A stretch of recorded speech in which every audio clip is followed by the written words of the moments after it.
자, 안녕하세요 여러분. 자, 이번 차시에는 무엇을 배워보도록 할까요? 네, 사회적 영향력을 확대한 종교와 사상이라는 주제를 가지고 또 공부를 해보도록 합시다. 지난 시간에는 주로 삼국시대를 중심으로 해서 어떠한 종교와 사상이 들어오게 되어지고 어떻게 우리나라에서 이용되어졌는지 발전했는지를 살펴보았다라고 하면은 오늘은 이번 시간에는 주로 남북국 시대를 중심으로 유학이나 불교 이런 것들이 어떻게 발전되어지고 영향력을 확대해 나가는지를 살펴보도록 하겠습니다. 자, 첫 번째 유학부터 보도록 하겠습니다. 자, 유학 신라 중대로 가면서부터 좀 더 중요해지기 시작해요. 왜 그러냐면요, 신라 중대로 가면서 이제 신라의 왕들이 뭔가 왕권을 더욱더 강화해 나가고 싶어 하는데, 뭔가 진골 귀족들은 자기의 신하이기도 하지만 한편으로는 자기의 견제 대상, 언제든지 왕이 치고 올라올 수 있는 견제 대상이기도 하죠. 왜냐면은 무열왕부터는 진골 출신들이 왕이 되잖아요. 그런데 진골 출신 왕들은 진골 출신 귀족들이 되게 많아요. 진골 출신 귀족들은 이런 생각을 했겠죠. 너도 진골, 나도 진골. 그럼 나도 왕할 수 있는 거야? 있는 거 아니야? 그렇기 때문에 이러한 진골 귀족들을 견제하기 위해서는 또 다른 세력을 키워야만 해요. 그렇게 선택되어진 것이 바로 육두품들이 되겠죠. 그래서 통일신라는 첫 번째 국학을 설치합니다. 국학. 자, 국학은 신문왕이 설치했고요. 국학에서 학문을 공부한 육두품 출신의 유학자들이 이런 전제 왕권을 뒷받침하면서 정치적인 역할을 확대해 나가기 시작을 합니다. 그래서 국학을 통해 성장한 육두품들의 신문왕, 왕과 결탁해서 진골 세력들을 견제했던 거죠.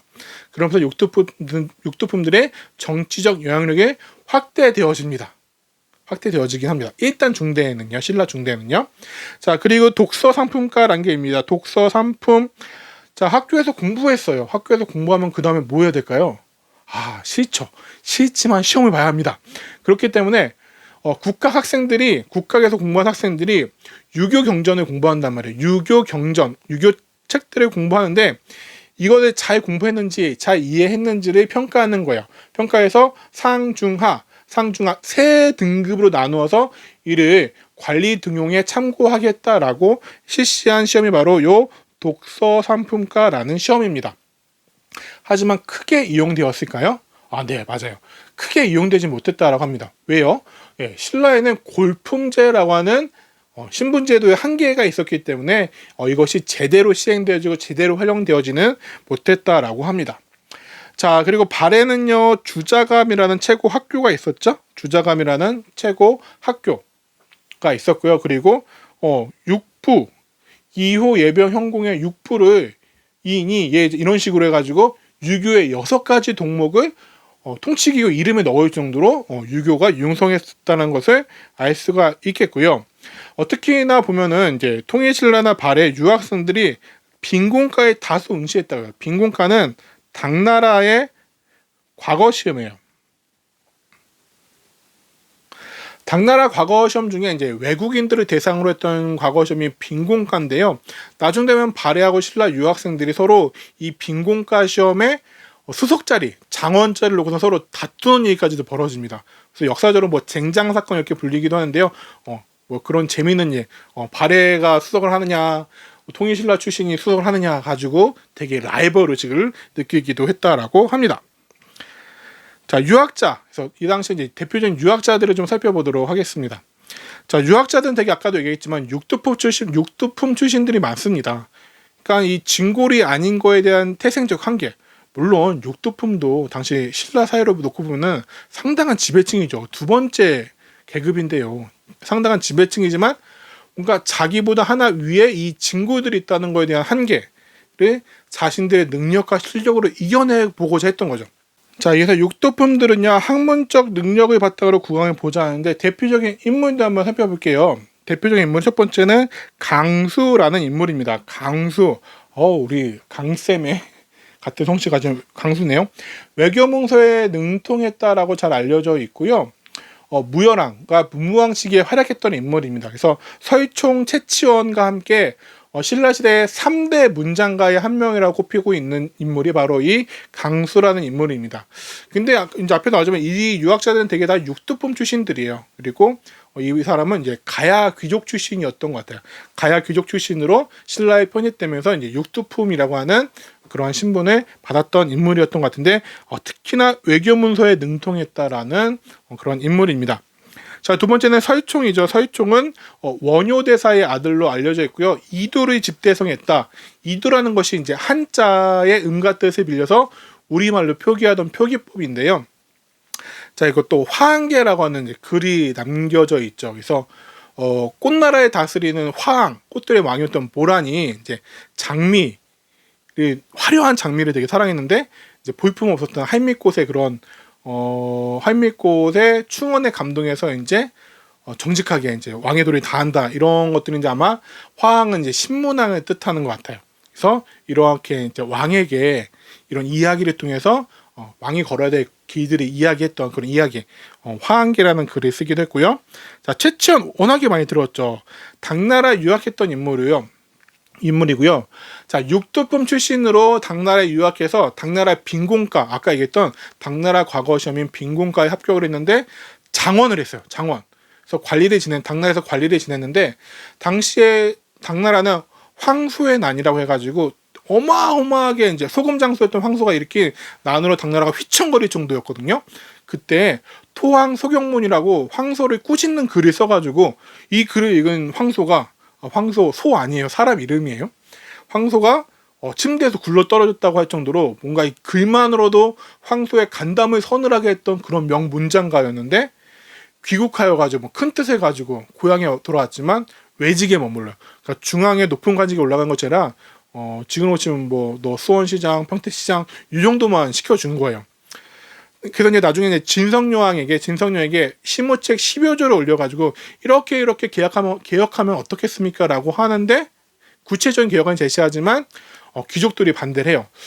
진성여왕은 어느 정도 들어주려고 했다라는 뭔가 그런 의견도 그런 연구 결과도 있지만 귀족들은 반대했던 것 같아요.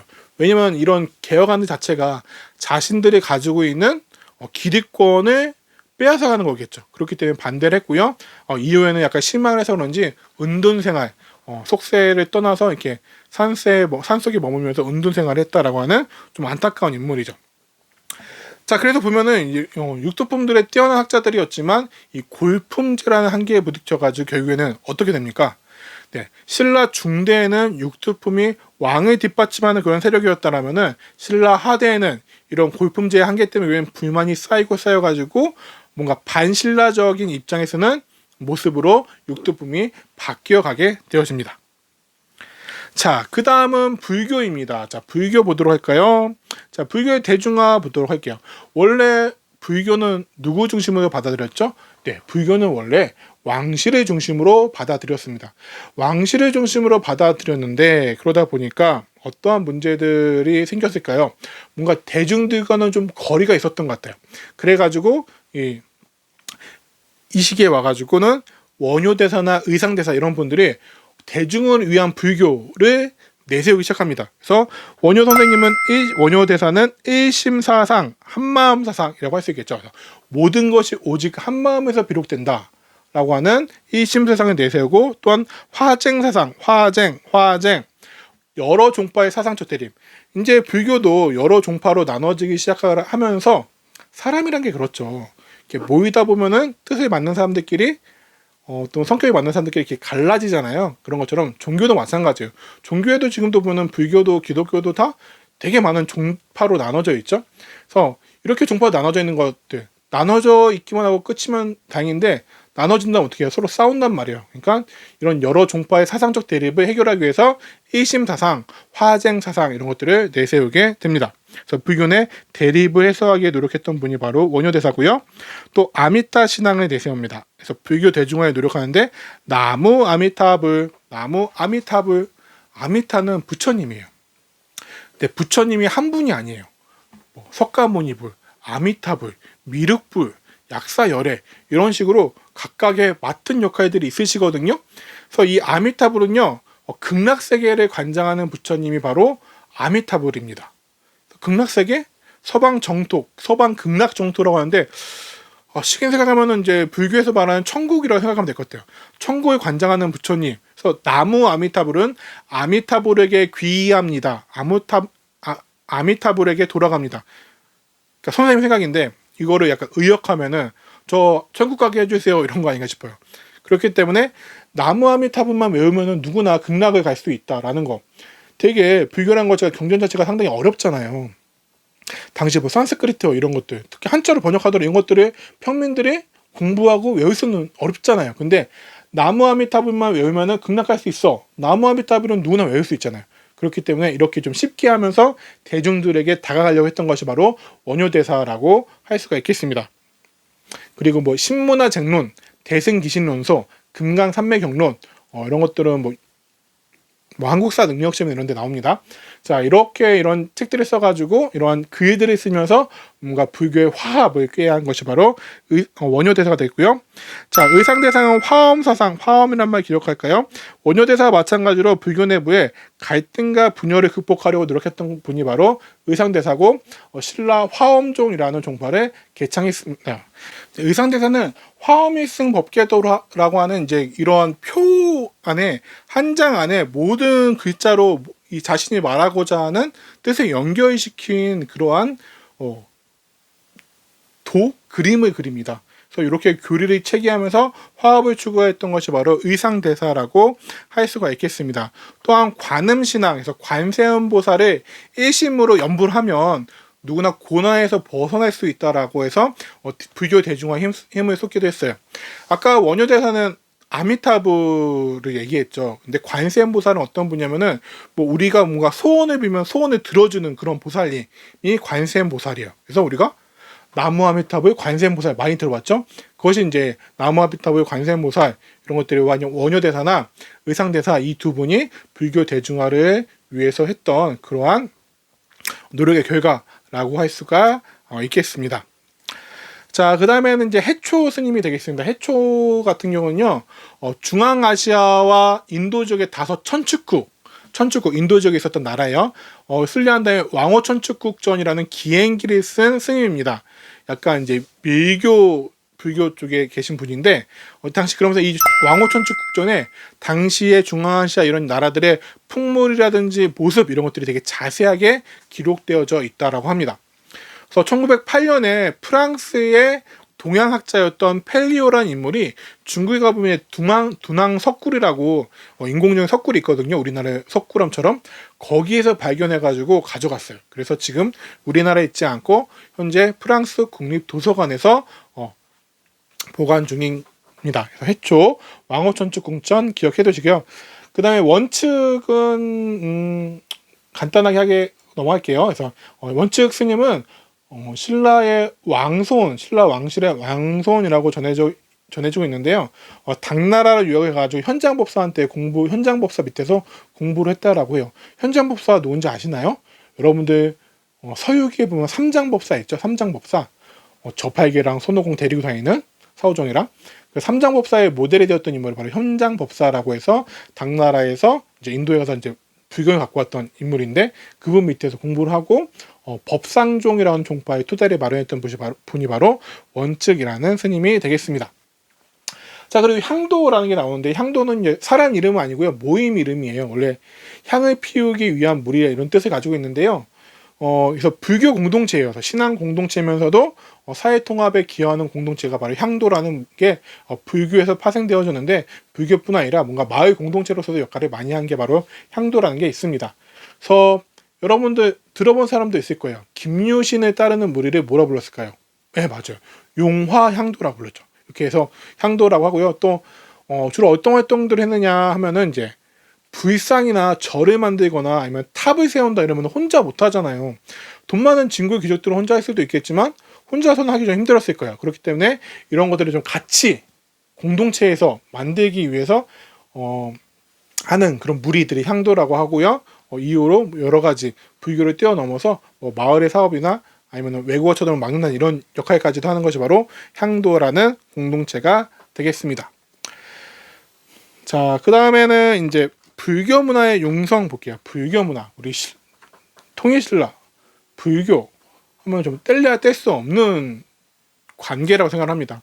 우리 통일신라 시대의 가장 대표적인 절 하면 뭐가 떠오릅니까? 네, 맞습니다. 불국사를 알고 있죠. 불국사. 불국이 뭐예요? 불국. 부처님의 나라잖아요.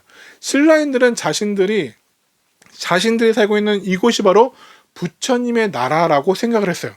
부처님의 나라라고 생각을 했기 때문에 부처님의 나라에 맞는 불국사를 지었던 거죠. 그래서 불국토, 부처님 나라의 땅에 이상세계를 구현하기 위해서 바로 불국사라는 절을 건립했던 거죠. 그래서 불국사 석굴암 보면은 경덕왕 때 김대성이란 사람이 발원해서 창건되었다. 그래서 삼국유사에는 김대성이 현세의 부모, 지금의 부모를 위해서는 불국사를 짓고 전생의 부모를 위해서는 석굴암을 건립했다라고 나와 있긴 하지만, 이 불국사나 석굴암 여러분 가보시면 알겠지만 그 당시에는 지금도 훨씬 더 컸을 거예요. 지금 보는 것보다. 혼자서 할 만한 그런 규모의 절이 아닙니다. 그렇기 때문에 김대성이 이끌긴 했지만 아마 국가 주도로 만든 그런 절일 거예요. 그래서 불국사에는 워낙에 국보들이 지금도 많이 남아있죠. 그래서 국보 23호, 계단, 다리 이런 것들이 국보로 있어요. 그래서 청운교, 백운교, 국보 22호인 뭐 연화교, 칠보교, 그리고 우리가 너무 잘 알고 있는 국보 20호인 뭐가 있어요? 네, 맞아요. 석가탑이 있죠. 그리고 옆에 있는 국보 21호인 다부탑, 이런 것들이 다 불국사에 있습니다.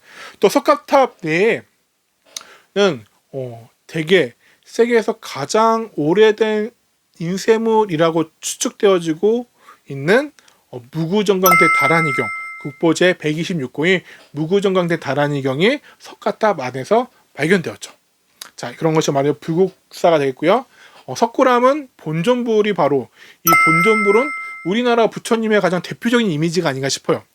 그리고 워낙에 이 석굴암이 과학적으로 잘 만들어졌기 때문에 이 안에서 자연스럽게 공기가 순환하며 습기가 차지 않도록 설계가 되어졌다라고 해요.